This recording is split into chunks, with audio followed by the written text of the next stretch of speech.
Line depot, civil line depot अलग है, city bus अलग है। आप सिविल लाइन डिपो है, लेकिन ये कैंपस हमारा सिविल लाइन डिपो का है। आप इनके समर्थन में आए हैं सर? नहीं, समर्थन में नहीं, मैं कैंपस में है, इसलिए मैं यहाँ समझाने आया कि आप लोग नियमानुसार अपनी बात जो है करें, आप न्याय के लिए बात करें। किसी उच्च अधिकारियों से बात हुई अभी तक इस समस्या को? नहीं, हमारे उच्च अधिकारियों से बात हुई, हमने बताया, उन्होंने कहा कि ठीक है, ये लोग धरना प्रदर्शन जो कर रहे हैं, लिख के कुछ देना चाहें तो लिख के दे दें। इन्होंने लिख के दिया हुआ है कमिश्नर के यहाँ से, तो आ गया है कि हाँ करना है, लेकिन आपकी आरटीओ नहीं कि आरटीओ का तैयारी से क्या बात हुई है? नहीं, ये आरटीओ साहब से बात हुई, उन्होंने कहा कि इसकी कॉपियां हम लोगों को शासन के आदेशानुसार, एक मिनट, शासन के आदेशानुसार उन्होंने कहा हम पालन करें। हाँ, आरटीओ अब वो निर्णय अभी फिटनेस का निर्णय। अच्छा देखिए, फिटनेस का जो नियम होता है, मुझे जहाँ तक पता है, अगर फिटनेस गाड़ी की खराब हो गई है, जैसे प्राइवेट लोगों का गवर्नमेंट बंद कराती थी, शायद वही फैसला उन्होंने अचानक रोडवेज पर ले लिया है। आए दिन होने वाले एक्सीडेंट को लेकर के उन्होंने निर्णय लिया है, कैसे लिया? नहीं, ऐसा नहीं। सिटी बस के एज जो है कितनी बस तक चल सकती है, तो सिटी बस का अभी तक जो है एक मंडल प्राधिकरण, एक कमिश्नर साहब के अध्यक्षता में मंडल प्राधिकरण, उसके द्वारा 12 साल का एज पहले से निर्धारित किया। सिटी बस 12 साल, ठीक। तो उस 12 साल की एज हमारी बसें अब तक पूरी कर चुकी है। इसलिए इसमें सीएनजी भी है कि डीजल? नहीं, सीएनजी नहीं, सभी डीजल, इसलिए 12 साल का उनका एज पूरा हो गई है, इसलिए वो आगे नहीं कर रहे हैं।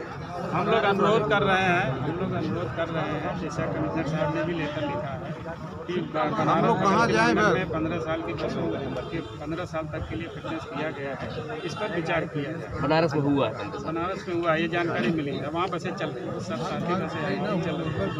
तो वो इस तरह का, जैसे कमिश्नर साहब जो लेटर लिखा है, नहीं, जो मोटर व्हीकल एक्ट में डीजल वाहनों की व्यवस्था 15 वर्ष निर्धारित की गई है।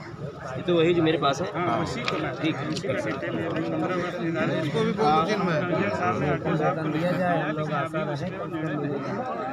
दो कमिश्नर साहब के लेटर देने के बाद आरटीओ के पास से कोई भी जवाब नहीं नहीं आया। लेकिन अचानक फिटनेस के नाम पे अचानक अगर 400-500 लोगों को हम निकाल देती है सरकार, तो जाहिर सी बात है कि उनके परिवार का बोझ उनके ऊपर है, कहाँ से काम करेगी? नहीं, ये स्वाभाविक। कहीं न कहीं चलो ठीक है, फिटनेस के चक्कर में आपने बसों को रोकना चाहिए, लेकिन उससे पहले इन 500 लोगों की व्यवस्था आपको करनी चाहिए थी।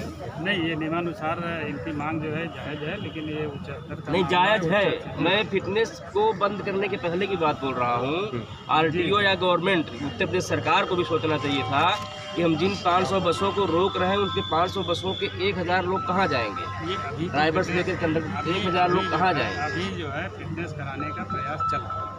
नहीं सर, चल रहा है, ठीक है। अभी जो लोग धरना दे रहे हैं, अगर एक साथ सर 4 महीने से हम लोग बैठे हैं फिटनेस के लिए, तो इन कर्मचारियों के साथ साथ जनता के लिए भी समस्याएं आ सकती हैं। इसके लिए आप लोग क्या कहते हैं? हम लोग ये प्रयास कर रहे हैं कि बसों को फिटनेस किया जाए, जैसा कि बगल में बनारस में भी हुआ है।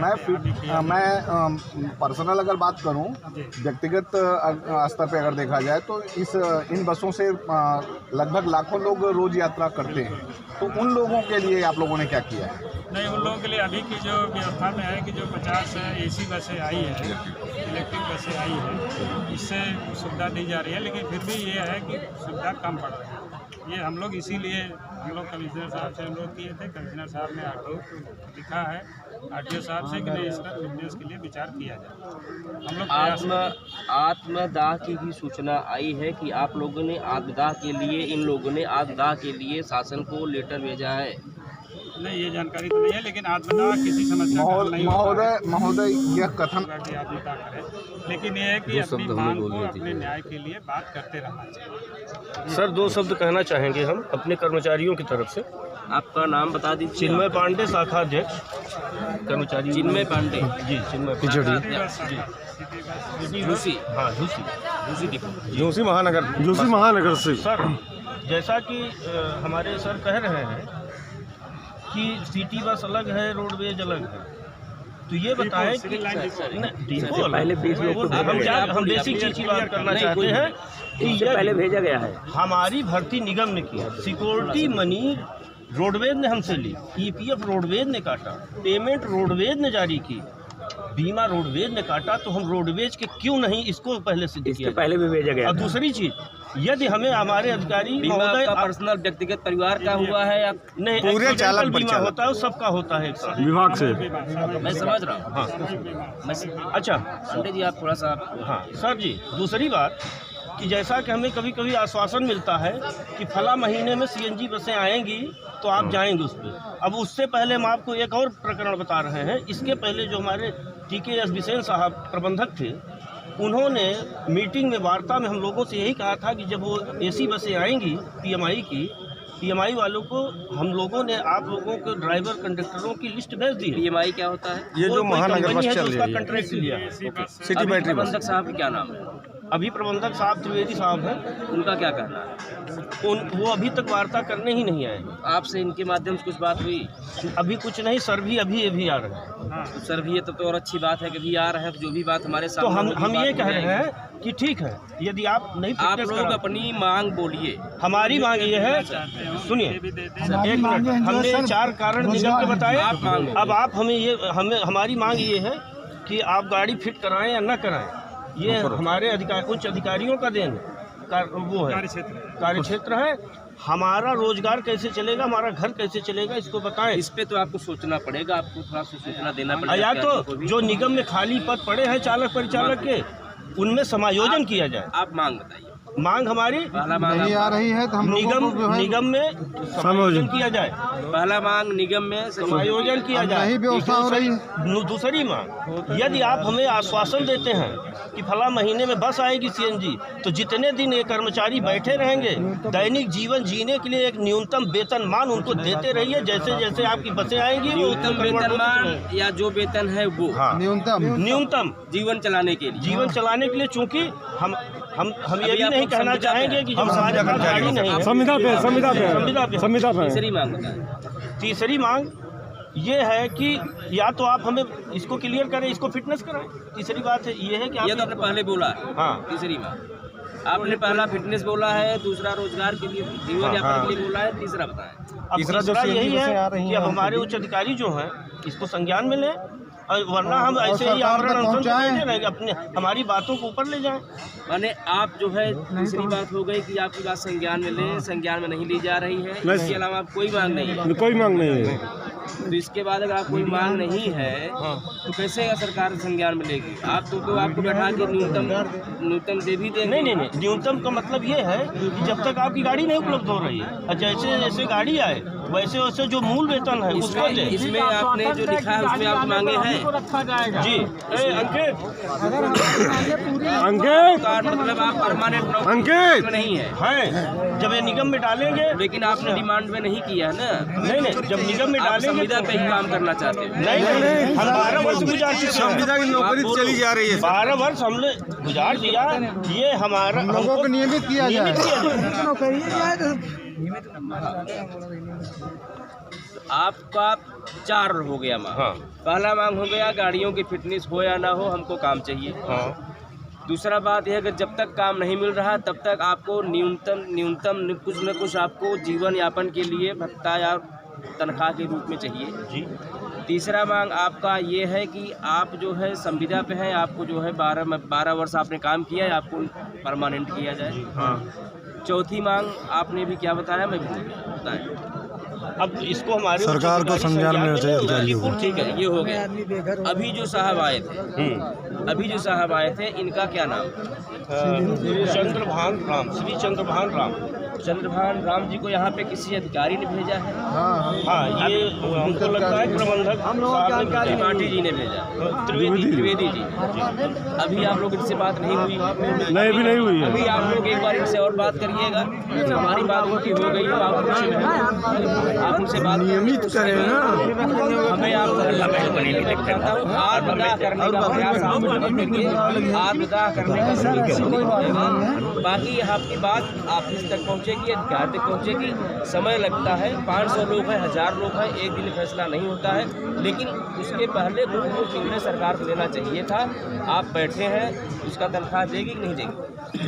कुछ नहीं, जब हम गाड़ी चलाते हैं तो पेमेंट में इसके पहले सरकार को 1000 का परिवार के बारे में सरकार ने सोचा है। बाकी आपकी और कोई मांग, बाकी आपका सब कुछ है। हाँ, जो कुछ है पीछे 4-5 बच्चे माँ बाप सब हैं। एक सेकंड,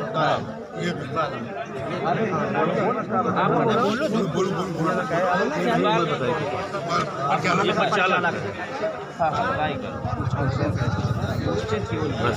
जो भी मांगे मांगी गई है, उस मांग में हमें आप लोगों के द्वारा यही नहीं लग रहा कि आप लोगों को परमानेंट नौकरी चाहिए। इनके भाई साहब बात करने से मुझे मालूम पड़ा कि इनको परमानेंट नौकरी की आवश्यकता नहीं है, इनको केवल और केवल जीवन भत्ता चाहिए। नहीं, ये उन शर्तों पे है सर, जो आश्वासन इन्होंने दिया है कि हम CNG बस आएगी तो समायोजन है, ये उस विषय में है। बसों का मेंटेनेंस किया जाए। दूसरा इनका है कि जब तक हमको काम नहीं मिल रहा है, हमारे पास कोई बस नहीं मिल रही, हमको जो है जीवन चलाने के लिए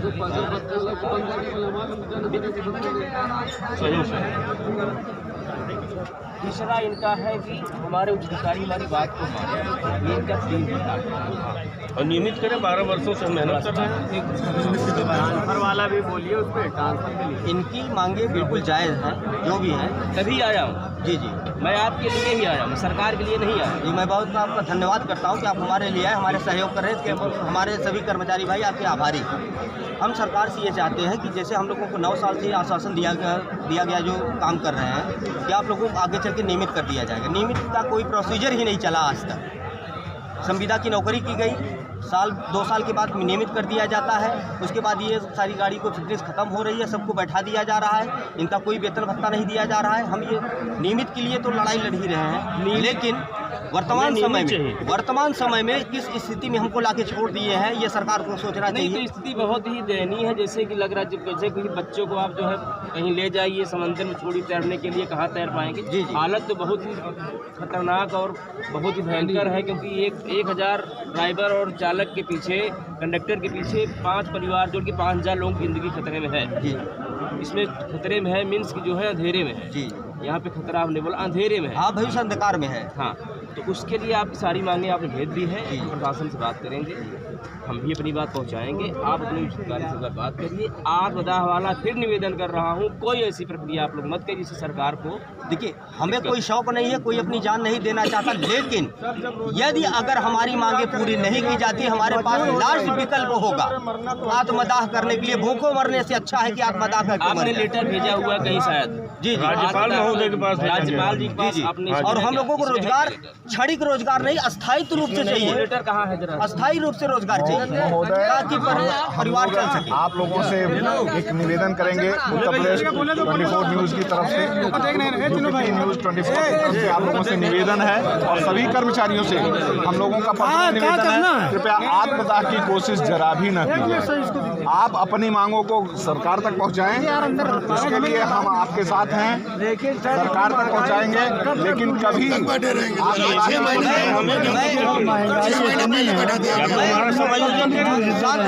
मैं अपनी बात को पुनः दोहराना चाहता हूँ कि किसी को शौक नहीं है, लेकिन यदि सरकार हमारी बातों को नहीं मानती तो हमारे पास लास्ट विकल्प यही होगा, आत्मदाह करना।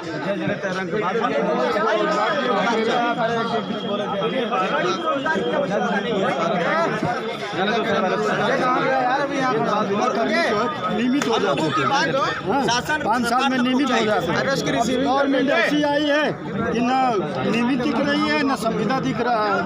अब बड़े छोटे छोटे बच्चे हैं, सबके पास इतने। पूर्व में 12 साल सिटी बसों का जबकि बगल बनारस में 15 साल लगा।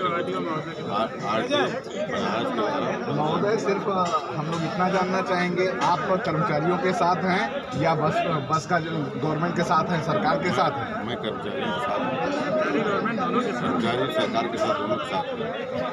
आप दोनों के साथ नियमानुसार हैं? सर, 2 शब्द मैं कहना चाहता हूँ। इस शाखा का अध्यक्ष भी हूँ। सर हमारी भर्ती 2009 में निगम से की गई थी। हमसे 12 साल सिटी बस का संचालन करवाया गया। अब जब आपकी गाड़ियाँ फिट हो रही या नहीं हो रही, ये तो हमारे वरिष्ठ अधिकारियों का काम है फिटनेस कराना। जैसे कि आरटीओ साहब, कमिश्नर साहब की भी बात से नहीं मान रहे हैं, ठीक है। अब वो उन लोगों का विषय है, हमारा एक विषय है कि अगर हमें निगम के तहत भर्ती किया गया और आज ये गाड़ियाँ खड़ी हो गई, तो जो निगम में खाली गाड़ियाँ पड़ी हैं उनमें हमारा समायोजन क्यों नहीं किया जाता? कुल मिला के अगर देखा जाए तो प्रयागराज सिटी ट्रांसपोर्ट से कहा जा रहा है, इनको बेरोजगार किया जा रहा है। बसों के फिटनेस से इन्हें कोई लेना देना नहीं है। यह कर्मचारी यहाँ से निकाले जा रहे हैं, इनके रोजी रोटी पे सवाल आ रहे हैं, जो कि जीविकोपार्जन के लिए इनके लिए ये प्रयागराज सिटी ट्रांसपोर्ट सर्विसेज के शाखा मंत्री हैं रोडवेज वर्कशॉप के, और इनसे बात करते हैं। इन लोगों की कुछ मांगे हैं। बताया जाए कि सबसे पहले ये बताएं कि मतलब आप लोग ये कर रहे हैं, सुनवाई नहीं हो रही है, आप लोगों ने परिवहन मंत्री की भेजी हुई है और आप लोगों ने शायद आदगाह की भी चिट्ठी भेजी हुई है। आदगाह वाली वातावरण चिट्ठी का कुछ रिजल्ट आया? सर मैं आपके माध्यम से ये कहना चाहता हूँ कि हमारे ये जो कर्मचारी 400 से 500 हैं, जिसमें 100 मिस्त्री हैं, 400 चालक पर चालक हैं, ये बेरोजगार हो रहे हैं। सरकार की मंशा है कि जैसे G20 का आयोजन लखनऊ में किया गया था और वो वादा किए कि हमारे कर्मचारियों मतलब कि लोगों को रोज़गार देंगे, लेकिन यहाँ तो ये 500 कर्मचारी बेरोजगार हो रहे हैं और इनके सुनने वाला कोई नहीं है। नहीं तो हम ये कह रहे हैं आपसे, जैसे कि ये कह रहे हैं जैसे निकालने से पहले कोई नोटिस वगैरह आया आपके पास? कुछ नहीं। गाड़ियों का सर ये फिटनेस के अभाव में ये गाड़ियाँ लगभग पिछले साल 27 गाड़ियाँ खड़ी करा दी है और ये फरवरी में 40 गाड़ियाँ और मार्च में सारी गाड़ियाँ खत्म हो जाएंगी। बिना किसी नोटिस के, बिना किसी सूचना के इन कर्मचारियों को बेघर किया जा रहा है। नहीं, अचानक गाड़ियों का फिटनेस न होने का कारण दिखा करके आप लोगों को बैठाए हुए मुझे अचानक बैठाने से पहले इन्होंने कोई भी आपके पास न तो लेटर भेजा है, न तो जी हमारे पास ना ही कोई लेटर भेजा गया, ना ही कोई बोर्ड पे चस्पा किया गया कि आपको मतलब बेघर किया जा रहा है या रोजी रोटी निकाला जा रहा है। गाड़ियों का अचानक फिटनेस बंद होने से लोगों को बेरोजगार कर रहे हैं। लेकिन आपको बता रहे हैं कि आपको आपके पास कमिश्नर के यहाँ से फिटनेस का तो आया हुआ है, आरटीओ नहीं कर रहा है सर। आरटीओ क्या बोल रहा है? आरटीओ सर बोल रहे हैं फिटनेस नहीं देंगे। हमारे अधिकारियों का यही कहना है। अधिकारियों का जो बात हुई है सर वो बता सकते हैं।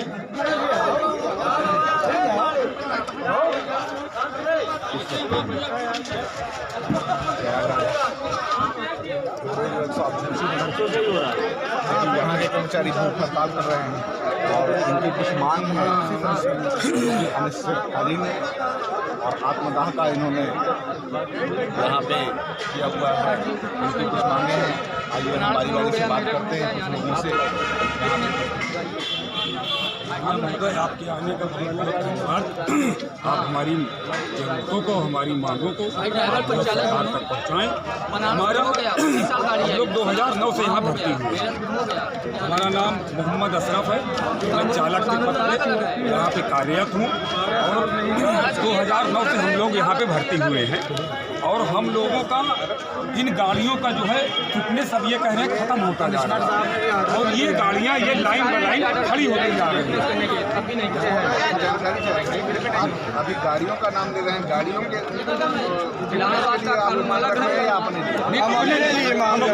भाई या तो हमको रोजगार चाहिए या तो क्या कहते हैं हमको निगम में जो है करें हमें रोजगार दें, या तो भाई हम लोग सब संविदा कर्मी हैं, जितने हैं सब संविदा कर्मी, चालक परिचालक सब हैं, सब संविदा कर्मी हैं।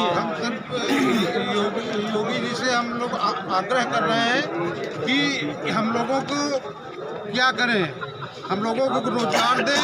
हम लोग इस 12 साल के मतलब कि यहाँ पे काम कर चुके हैं, इस समय हम कहाँ जाएँ? वहाँ से अनुमति मिलेगी तभी। लखनऊ में जो है ना GNA क्या चल रहा है रोज़गार देने के लिए, वहाँ सरकार ने कहा है और इसके लिए हम लोग इतना चालक पर चालक 500 साढ़े 500 लोग हम लोग कहाँ जाए, जिसमें 13 साल से साल यहाँ नीचे हम लोग अपनी रोजी रोटी चाहते हैं। सब 500 लोग जो हैं कर्मचारी सब लोग के ये जाने उनके बाल बच्चे के जो है रोजी रोटी मिले, सब्जी और पढ़ाई कराएं।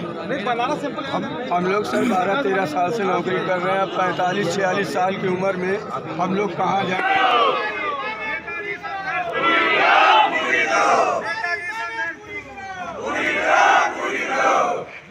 संघर्ष करो, हम तुम्हारे साथ हैं। नेताजी संघर्ष करो, हम तुम्हारे साथ हैं। नेताजी संघर्ष करो, हम तुम्हारे साथ हैं। नेताजी संघर्ष करो, हम तुम्हारे साथ हैं। नेताजी संघर्ष करो, हम तुम्हारे